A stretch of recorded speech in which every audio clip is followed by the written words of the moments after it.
자, 여러분 안녕하십니까? 자, 강경석 세무사입니다. 자, 오늘부터 회계라는 어떤 바다에 자, 한번 빠져 보시겠습니다. 자, 이제 우리 재무회계 기초 베이스에서 먼저 나오고 있습니다. 자, 먼저 말씀드릴 건, 자, 여러분들 회계 많이 하시나요? 자, 주위에 보면은 우리 기독교인들이 막 몰려다니시면서 그런 일을 합니다. 그리고 외치세요. 회계하라, 회계하라 이렇게 외칩니다. 회계하면 천국 간다 이렇게 하죠. 회계해야 됩니다. 우리 지금 회계하려고 하죠? 농담입니다. 자, 저 같은 경우에 이제 재무회계, 원가회계, 세무회계에서 엄청나게 저는 회계를 하고 있습니다.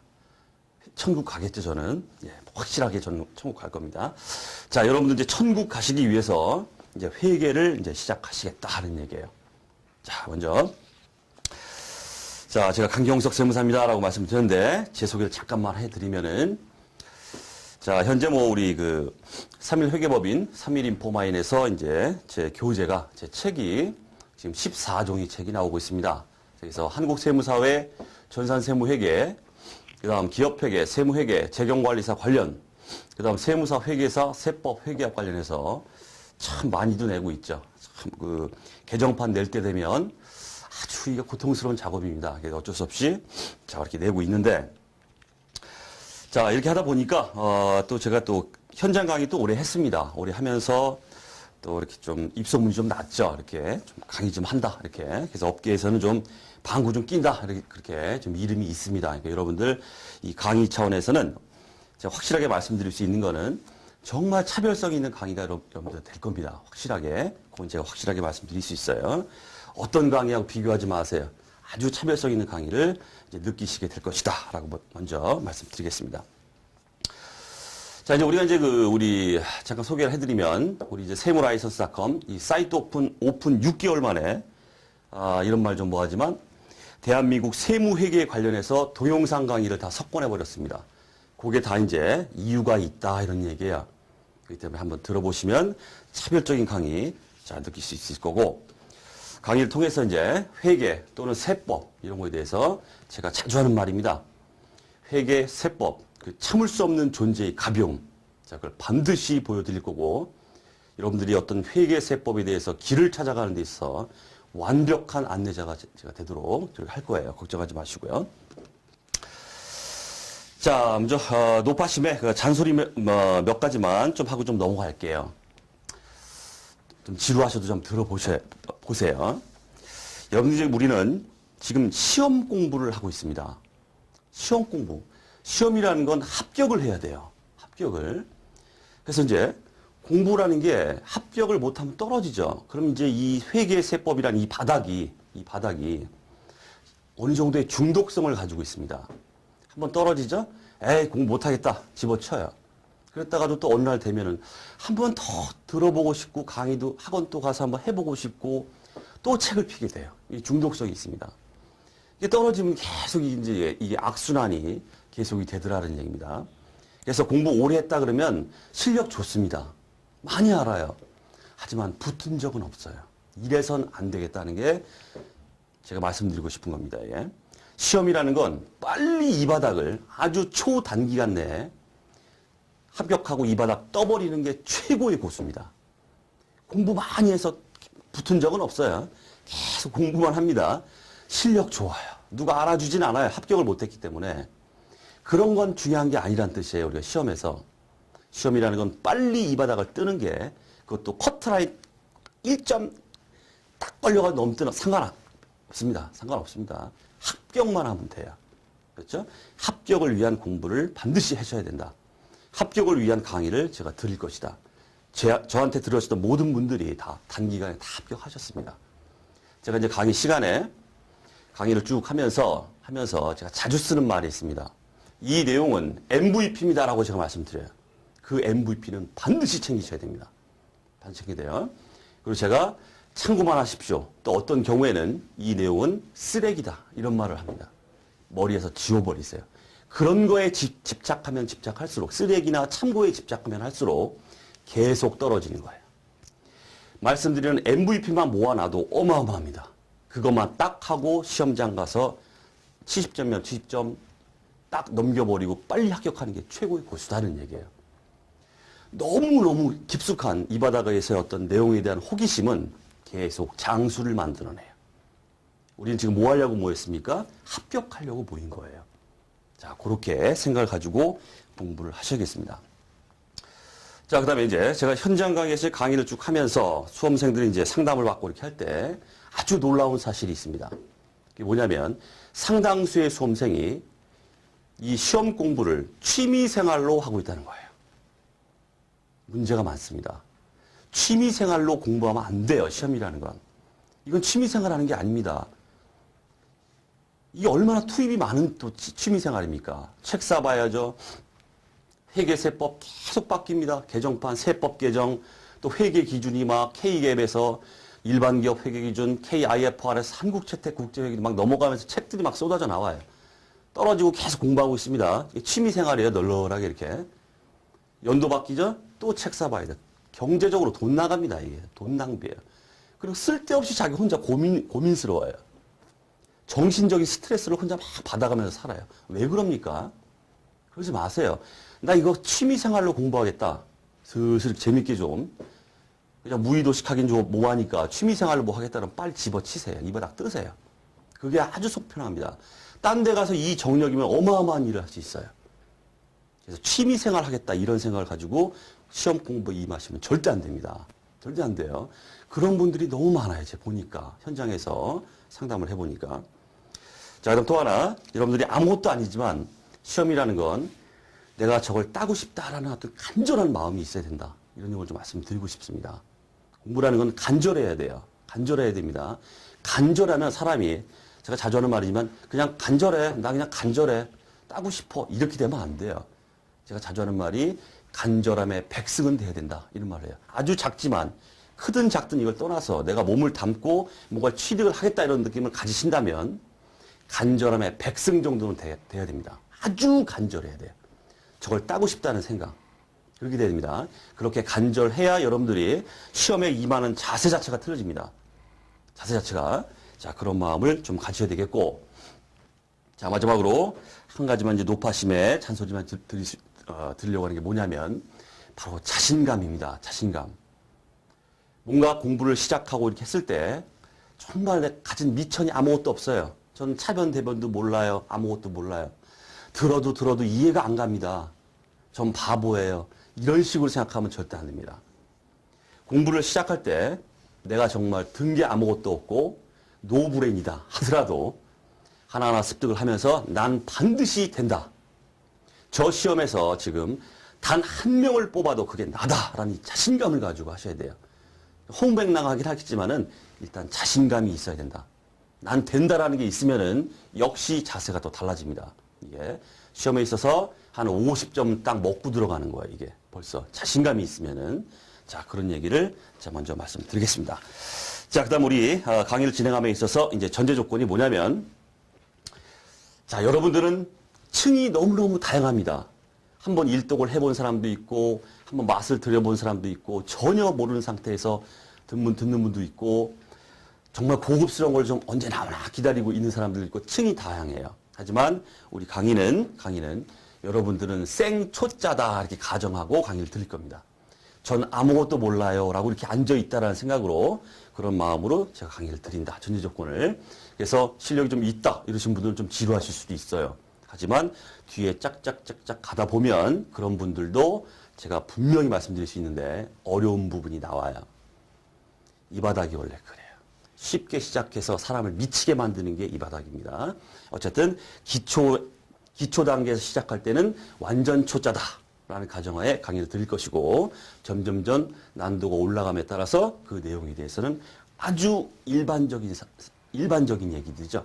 일반적으로 포괄적으로 얘기를 해드릴 거예요. 그러면서 여러분들을 끌고 갈 겁니다. 제가. 자, 그렇게 보시면 되겠고요. 자, 이제 본격적으로 우리 이제 재무회계 기초 베이스. 참, 우리 야부리 문제. 우리 시험에 나왔다 그러면 야부리 문제. 썰 푸는 문제예요, 이게. 그래서 틀린 거 골라내고 옳은 거 골라내고 이런 것들인데 여기 또 종종 나온다 이거 이게. 그렇기 때문에 가벼운 마음으로 저랑 함께 이제 이렇게 보시면 되는데 물론 이제 보시다가 제가 요건 MVP입니다라는 몇 개 있습니다. 이걸 말씀드릴 거기 때문에 자, 그거는 반드시 챙기시고 그렇게 보시면 되겠습니다. 자, 먼저 이제 회계의 정의다, 뭐 이렇게 나오는데, 자, 먼저 회계 시작할 때 항상 이런 얘기 나오죠. 회계가 뭐냐? 이런 얘기 나오잖아요. 자, 회계에 대해 아무것도 모르는 게 없다라는 가정하에서, 자, 이렇게 한번 말씀드려보죠.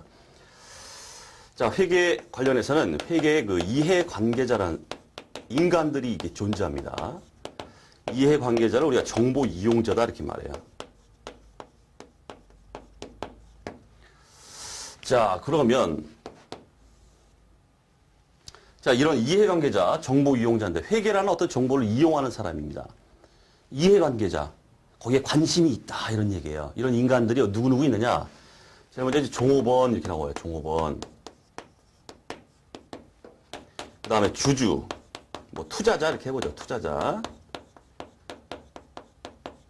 회사에 주식 사는 사람, 주주입니다.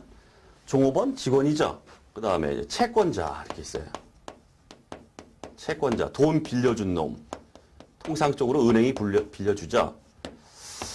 그 다음에 이걸 끌고 가고 있는 우리의 이제 CEO, 경영자가 이렇게 있습니다. 이런 사람들을 우리가 회계 이해관계자, 정보 이용자다, 이렇게 말합니다. 정보를 이용한다. 회계에 대해서 관심이 많다. 그런 인간들이다. 이런 얘기예요. 자, 이런 사람들은 왜 회계에 관심을 가질까요? 자, 종업원 차원에서 한번 보겠습니다. 자, 종업원은 왜 회계라는 거에 관심을 가질까요? 바로 급여 인상과 관련돼 있어요. 자, 우리 교재는 없지만은 배경 설명을 좀 해드리기 위해서 장황하게 좀 설명해드린 겁니다. 급여 인상과 관련이 있습니다. 왜 그럴까요? 왜 종업원은 자기 회사에 이런 회계, 재무제표라고 하죠. 우리가 재무상태표, 손익계산서 해가지고 재무제표가 딱인데 그런 것들에 왜 관심이 많을까? 종업원은 바로 자기의 급여 인상과 관련돼 있습니다. 내가 만약에 요렇게 당기순이익이 나온 요런 회사, 요 정도 회사에 내가 급여 인상 10%를 딱 제시를 했을 때 이놈의 회사가 나한테 급여 인상을 해줄까 말까? 그거에 대한 의사결정을 종업원이 스스로 한다는 뜻이에요. 그 다음에 야, 한번 다른 데로 옮겨볼까? 이직 문제입니다. 이직. 이 회사 영 아닌 것 같아. 당기순이익도 꼬라지가 아주 안 좋고 막 결손나고 다른 회사가 갈까? 그렇기 때문에 회계에 대해서 관심을 갖겠죠. 자, 그런 게 있더라는 얘기죠. 그 다음 주주 입장에서는 뭐 주주는 여러분들 다 아시죠. 뭐 주식 투자 하시는 분들도 있을 거고. 회사에 주식을 샀습니다. 그럼 주식을 사면은 대표적인 수익원이 뭐가 될까요? 주식은 바로 배당이에요. 배당. 자, 이 정도의 단기 수익이나 이런 것들이 난 회사가 나한테 얼마만큼의 몫을 나한테 챙겨줄 수 있을까? 그렇기 때문에 그 재무제표를 관심 갖고 본다, 이런 뜻이에요. 회계에 관심이 있다. 그 다음에 주식을 샀으니까 가능한 한 주가가 상승하면 좋겠죠. 그래야 떼돈 벌잖아요. 주가 상승 여부에 대한 예측을 재무제표, 회계라는 정보를 통해서 그걸 갖다가 이해를 하더라, 이런 얘기예요. 그래서 관심이 있다, 이런 얘기죠. 자, 그 다음 채권자, 은행이다, 이렇게 해보겠습니다. 얘는 왜 그럴까요?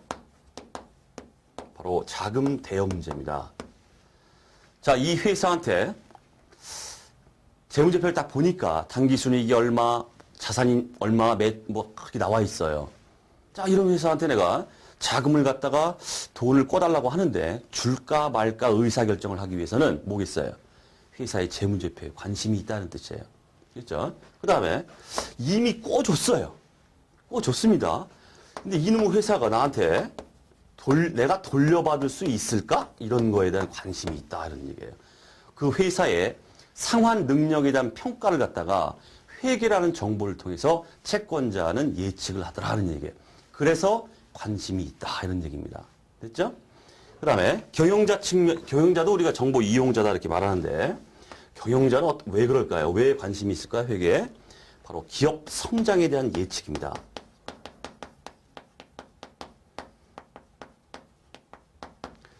자, 이런 상황에서 재무제표 하에서 우리의 기업은 얼마만큼 우리 기업이 성장을 해야 되고 나는 그 기업의 성장을 위해서 나 경영자 입장에서 나는 어떠한 역할을 해야 되는가, 그런 측면에서 우리는 경영자가 이렇게 회계에 관심을 갖더라, 이런 얘기입니다. 자, 따라서 자, 이런 이해관계자, 정보 이용자들이 있죠. 이러다 보니까 그럼 회계가 뭡니까?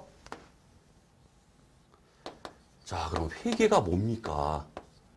자, 다 나왔다 이런 얘기예요. 다 나왔다 이런 얘기예요.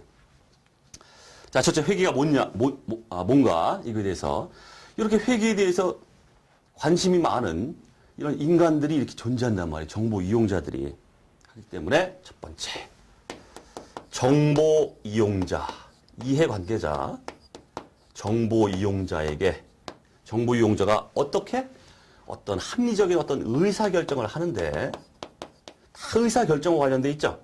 의사결정을 하는 데 있어서 재무정보, 우리가 이제 회계정보, 재무정보를 식별하고 측정해서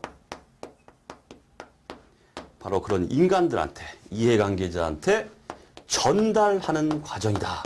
이게 바로 회계다. 이런 얘기예요. 이런 결론에 도달한다. 이런 얘기입니다. 됐죠? 자, 우리 교재 회계 정의 나오고 있습니다. 회계 정보 이용자가 합리적인 판단이나 의사결정을 할 수 있도록 기업 실체에 관한 유용한 경제적 정보를 식별 측정해서 전달하는 과정이다. 이렇게 돼 있죠. 자, 요걸 말씀드리려고 장황하게 배경 설명을 좀 드렸습니다. 중요한 건 없습니다. 자, 그다음 회계 정보 이용자가 나오고 있죠. 말씀드렸던 뭐 경영자, 투자자, 그 주주, 그다음 채권자, 뭐 은행, 그다음 종업원, 그 외에도 정부, 고객, 일반 대중 많습니다. 많습니다. 자, 그렇게 보시면 되고. 자, 그다음 회계의 사회적 기능이다 나오고 있습니다. 자, 여기서 볼 게 없고 회계의 사회적 기능과 관련해서 자, 우리 시험에 몇 군데에서 나온 적이 있기 때문에 제가 편제를 했습니다. 잘 나오지는 않습니다. 솔직히 말하면 참고사항인데 나온 적이 있어요. 그래서 네, 제가 넣어놨고 여러분들은 봐야 될 게 뭐냐면 그냥 문구 세 가지. 회계가 사회적으로 어떤 기능 역할을 하는가. 첫 번째, 경제적 자원의 효율적 배분이다. 자, 우리 이제 경제학 쪽에 가시면 자원의 효율적 배분이란 말이 아주 굉장히 많이 나옵니다. 경제학에서. 그러니까 뭔가 잘 돌아간다 이 얘기는 결국 효율적으로 배분되고 있다 이렇게 말해요. 결국 이런 회계가 일련의 이런 과정이죠. 이런 과정들을 통해서 각자가 자기 몫을 막 역할을 막 해나가요. 경영자는 경영자대로 굴러간다는 뜻입니다. 회계가 이러한 경제적 자원의 효율적 배분 역할을 하더라. 참고로 읽어만 보겠습니다. 자, 회계 정보를 이용하여 투자자는 생산성이 높은 기업에 투자할 것이고, 그죠? 그 다음 채권자들도 생산성이 높은 기업에 자금을 대여할 것이므로 회계는 마구마구 서로서로 얽혀서 잘 돌아간다. 이런 얘기예요. 한마디로 말하면. 경제적 자원이 효율적으로 배분되어 기여한다. 그 다음 경영자는 회계 정보를 이용하여 기업이 소유하고 있는 경제적 자원을 효율적으로 배분하고자 할 것이므로 회계는 경제적 자원이 효율적으로 배분하는 데 기여한다. 어쨌든 우리 키워드는 뭐다? 경제적 자원의 효율적 배분, 가장 중요한 회계의 사회적 기능입니다. 회계 이론적 얘기이기 때문에 뜬구름 잡는 얘기예요. 어쩔 수 없습니다. 가볍게 보시면 돼요.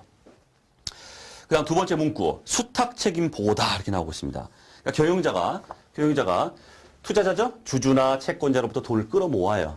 이걸 갖다가 막 운용해서 당기 순이익을 많이 올려야겠죠? 그걸 갖다가 우리가 수탁 책임이다 이렇게 말합니다. 책임을 받았다. 그거에 대해서 보여달라 이런 얘기죠. 이게 바로 회계의 사회적 기능이다.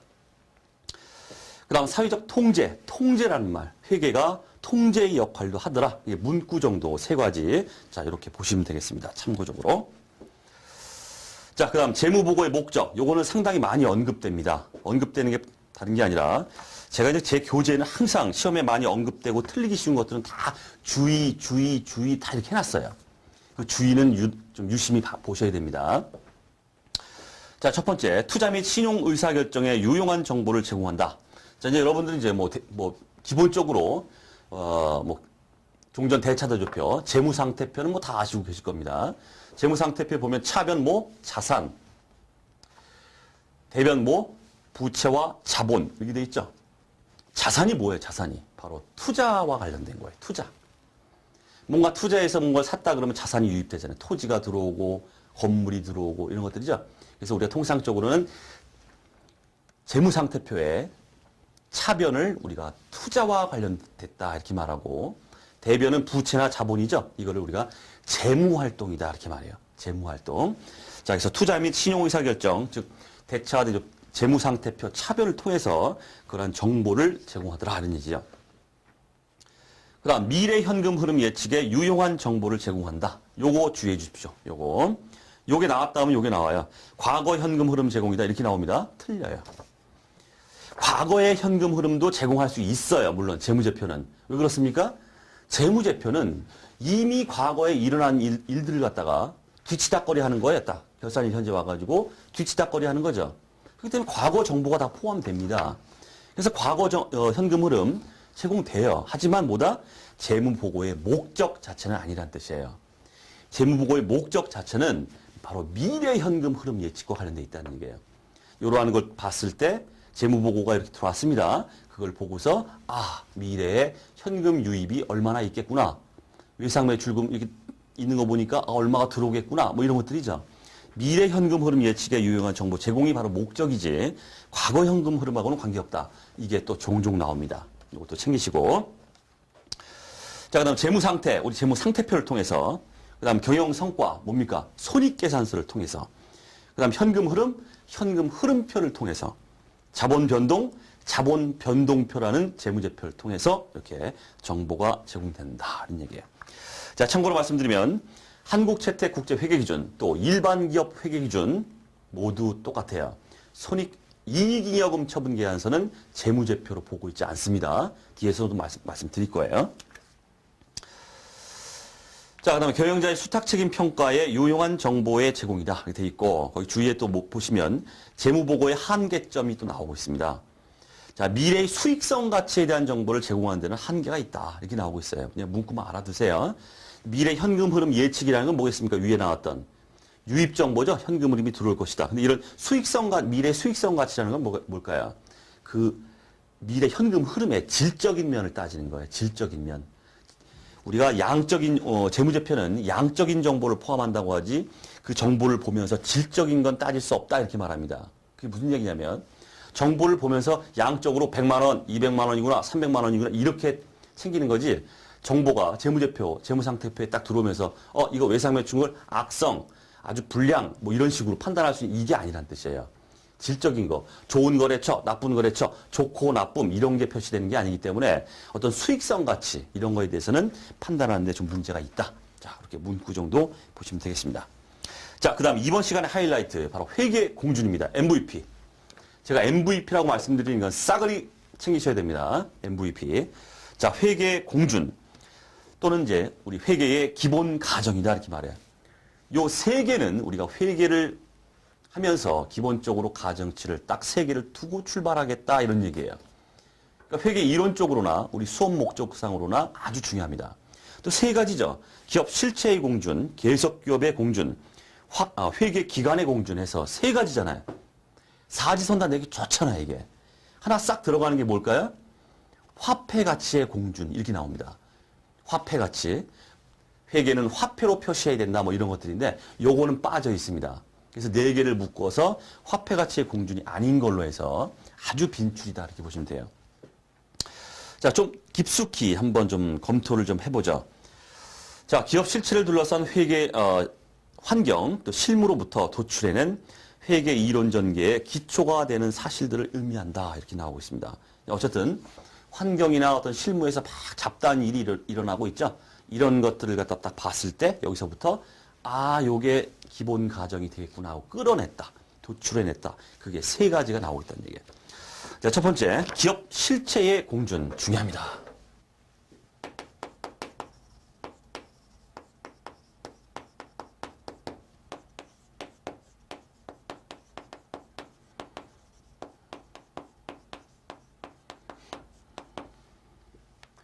자, 기업 실체의 공준이다 이 말이 나올 때 항상 따라 붙는 말이 뭐냐면 바로 독립적 실체다 이런 말이에요.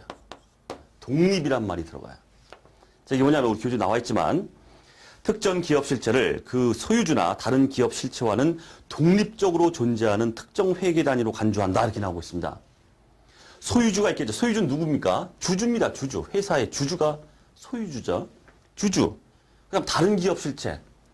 그래서 내가 삼성 그 전자가 있다. 그럼 밑에 뭐 꼬봉들이 막 있겠죠. 삼성생명이 있고 뭐 있고 막 이게 있잖아요. 전혀 별개다 이런 뜻이에요. 별개다. 독립된 실체로 봐서 독립된 하나의 살아있는 사람처럼 움직입니다. 기업 실체. 기업은 하나의 독립된 실체다. 이렇게 가정을 하겠다 이런 얘기입니다. 예. 자, 우리 시험 목적상으로 이제 그 야부리에 요렇게 장난을 쳐요. 말장난을. 동일 실체. 땡. 틀립니다. 아닙니다. 자, 그 다음 중요한 얘기가 나오고 있습니다. 기업 실체 공준과 관련해서 재무제표에 포함시켜야 할 정보 범위의 결정 기준이다. 즉, 정보의 장소적 한계를 지정한다. 이렇게 나오고 있습니다. 이 말이 아주 빈줄이에요. 자, 다음 중 재무제표에 표시해야 될 정보의 범위를 결정하는 기준이 되는 회계 공준이 뭐냐? 기업 실체의 공준이다. 이렇게 말씀하셔야 돼요. 왜 그럴까요? 독립된 기업 실체를 우리가 가정하잖아요. 그러니까 그 관점에서 재무정보를 측정하기 때문에 독립된 기업 실체 걔한테 포함될 게 뭘까? 이게 딱 정해진다. 이런 얘기입니다. 그래서 재무제표에 포함시켜야 할 정보의 범위의 결정 기준, 기업 실체의 공준, MVP. 다음 두 번째, 계속 기업의 공준 나오고 있습니다. 자, 한마디로 뭐 기업은 어떻다는 겁니까? 안 망한다. 망하는 게 아니다. 계속 사업한다. 이런 뜻이죠. 자, 그래서 우리 챙길 게 주의에 나오고 있습니다. 자, 개발비는 미래 경제적 효익의 유무로 자산 인식 여부를 가리므로 계속 기업이 보장되지 않는다면 자산으로 계상 불가하다. 요게 시험에 엄청 나왔습니다. 개발비 얘기가. 자, 이제 우리가 연구 개발비가 막 투입됩니다. 그럼 돈 나가죠? 그게 끝나는 게 아닙니다. 우리 회계상. 개발비다 해가지고 우리가 무형 자산으로 개발비를 잡게 돼 있어요. 그래서 자산으로 잡는 데 있어서 개발비 나갔다, 연구 개발비 나갔다, R&D 투자가 일어났다 해가지고 지출된 비용을 갖다 다 개발비다 해서 자산으로 잡을 수 있느냐? 그건 아닙니다. 아주 엄격한 자산 인식 요건이 있어요. 그 중에 가장 대표적인 게 바로 미래 경제적 효익이 있느냐 없느냐 이걸 따져요.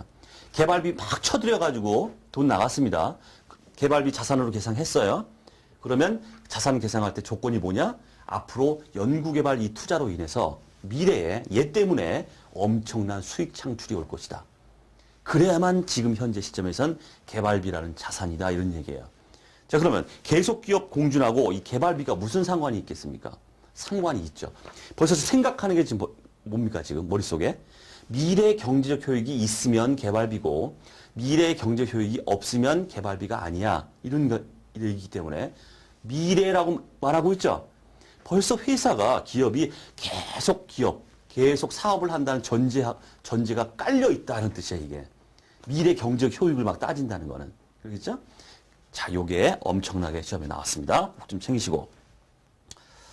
자, 그 다음 이제, 이 계속기업의 공준과 관련해서 회계 이론적으로 이 파생된 회계 개념이다 해서 아주 자주 언급되는데, 잠깐만 좀 언급을 좀 해보겠습니다. 자, 파생 개념인데, 자, 첫 번째 이 계속기업과 관련된 그 회계 이론상의 파생 개념으로 나오는 게 바로 기간 개념이에요, 기간. 기간 개념. 자, 왜 그럴까요? 자, 우리가 이제 기간별 보고라는 걸 하죠. 기간별 보고를 합니다. 회계연도 X1년, X2년, X3년 딱딱딱 끊어가지고 보고가 들어가죠. 이 밑에 기저에 깔려있는 가정이 뭘까요? 회사는 계속 X1년, X2년, X3년 계속 사업을 계속한다. 이런 가정이 깔려있다는 뜻이에요. 그래서 파생된 개념으로 우리가 기간 개념이라는 게 이제 나옵니다. 자, 그다음 시험에는 많이 나오는 게 바로 이 역사적 원가입니다.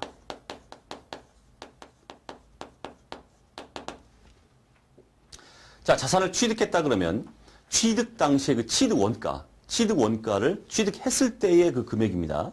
이 금액을 우리가 역사적 원가다 이렇게 말해요. 자, 여러분들 토지 취득했습니다. 토지 100원에 취득했어요. 그러면 토지 얼마로 잡아요? 토지 100원 이렇게 잡죠. 이게 바로 역사적 원가, 취득 원가주의다 이렇게 말합니다. 자, 이렇게 역사적 원가, 지불한 금액만큼만 딱 잡는 거. 이게 왜 계속기업의 공준과 관련이 있겠습니까? 예를 들어서 회사가 자산을 취득했는데 우리 회사는 내일 망할 예정이야. 그럼 어떻게 될 것 같아요? 우리가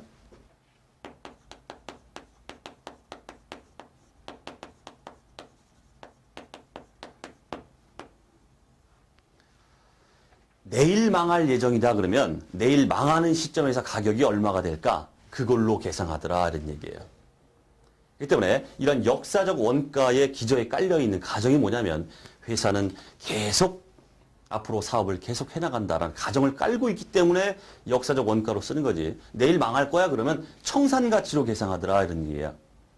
자, 그래서 요 역사적 원가, 이론적 근거가 뭐냐 이렇게 말할 때 계속 기업의 공준이다 이렇게 말씀하셔야 됩니다. 요거 MVP.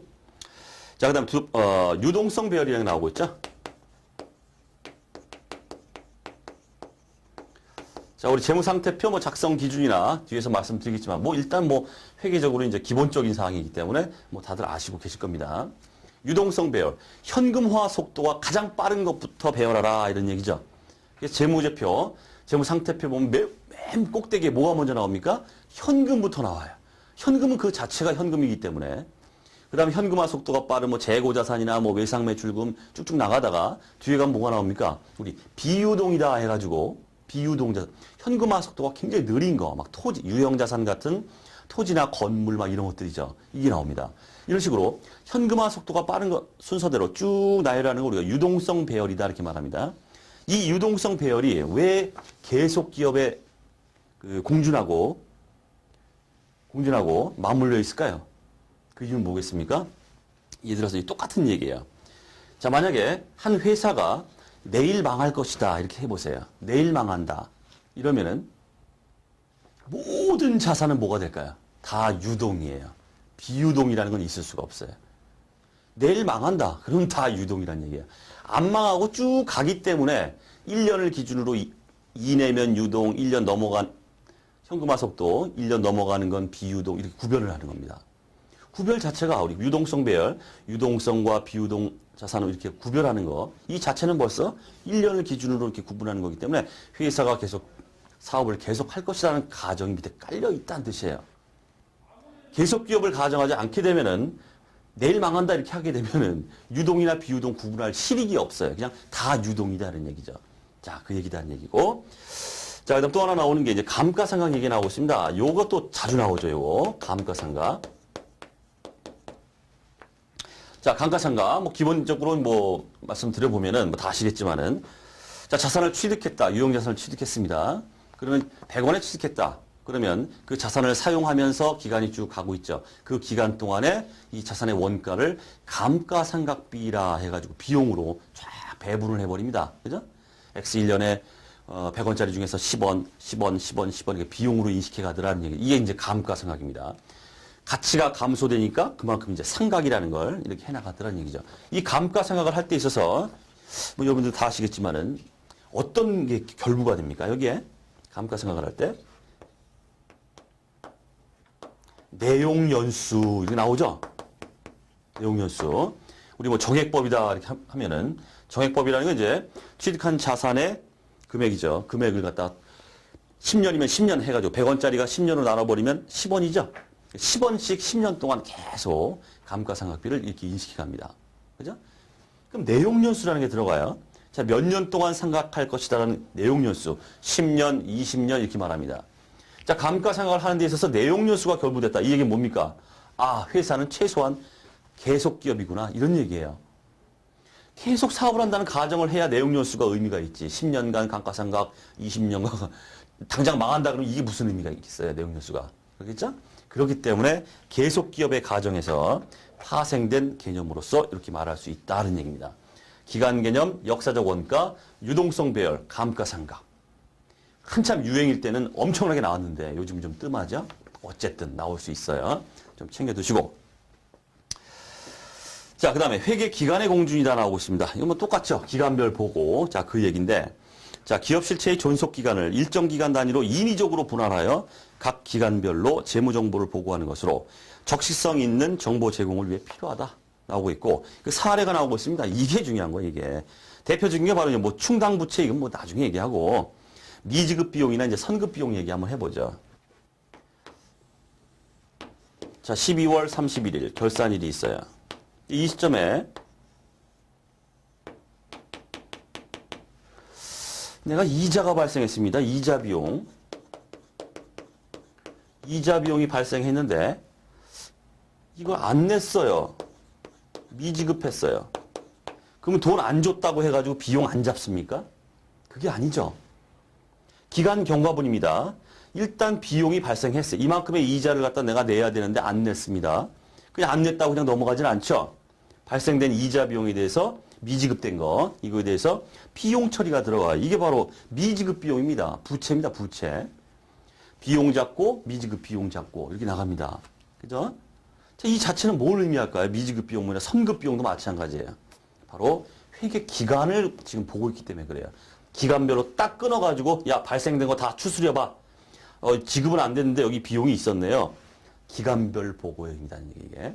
그래서 미지급 비용이나 선급 비용, 뭐 충당 부채, 뭐 요건 뭐 나중에 말씀드리고 거기 회계 기간의 공준에 하나의 사례로 들어가 있습니다. 요것도 종종 나오죠. 자, 그다음 이제 회계 원칙. 자, 그야말로 이제 회계 원칙. 이건 이론적인 얘기인데 가볍게 좀 검토를 좀 해보겠습니다.